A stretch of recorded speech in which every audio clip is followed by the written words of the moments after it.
Hello guys, welcome back to my channel. আজকে আমি তোমাদেরকে শাড়ির ফলস কীভাবে লাগাতে হয় সেটাই দেখাবো। তো চলো ভিডিওটা শুরু করা যাক, তোমরা ভিডিওটা দেখতে থাকো। তো ফার্স্টে আমি কি করেছি, শাড়ির ফলসটাকে ধুয়ে আয়রন করে নিয়েছি।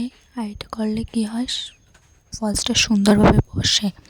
তোমরাও এই পদ্ধতিতে করবে, দেখবে সুন্দরভাবে শাড়ির ফলসটা বসে গেছে। আমি এভাবেই করি। এতটুকু জায়গা ছেড়ে তারপর থেকে আমি ফলসটা লাগানো শুরু করব। কতটুকু জায়গা ছেড়েছে তোমরা ভিডিওটা ভালো করে দেখলেই বুঝতে পারবে। এবার আমি ফলসের উল্টো সাইডটা শাড়ির উল্টো সাইডে বসিয়ে তারপরে স্টিচ করে নেব। আমি ফলসটা মেশিনে সেলাই করে নেব। নিচের সেটটা আমি মেশিনে সেলাই করব এবং উপরের সেটটা আমি হাতে হ্যাম সেলাই দেব। হাতে হ্যাম সেলাইয়ের ভিডিওটাও আমি দেখাবো, তোমরা ভিডিওটা স্কিপ করবে না, দেখতে থাকো ভিডিওটা।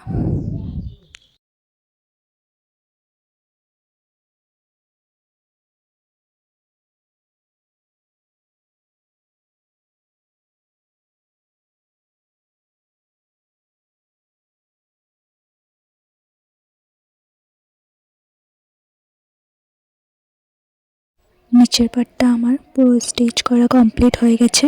তোমরা দেখতেই পেরেছো আমি কিভাবে স্টিচ করেছি। ফলসের উপর পার্টটা আমি এখন হাতে হ্যাম সেলাই দিয়ে নিচ্ছি। শাড়ির উল্টো সাইডটা বড় বড় সেলাই দেবে এবং সিধা সাইডটা ছোট ছোট সেলাই।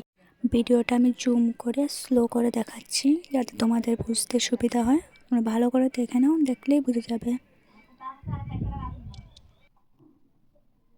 আমার ফলস লাগানো কমপ্লিট হয়ে গেছে পুরোটা। কেমন লেগেছে ভিডিওটা তোমরা কমেন্ট করে জানাবে। আজকে ভিডিওটা আমার এতটুকুই, ভালো লাগলে লাইক করে দেবে, সাবস্ক্রাইব করে দেবে যাতে আমার ভিডিওর নোটিফিকেশন তোমাদের কাছে পৌঁছে যায়।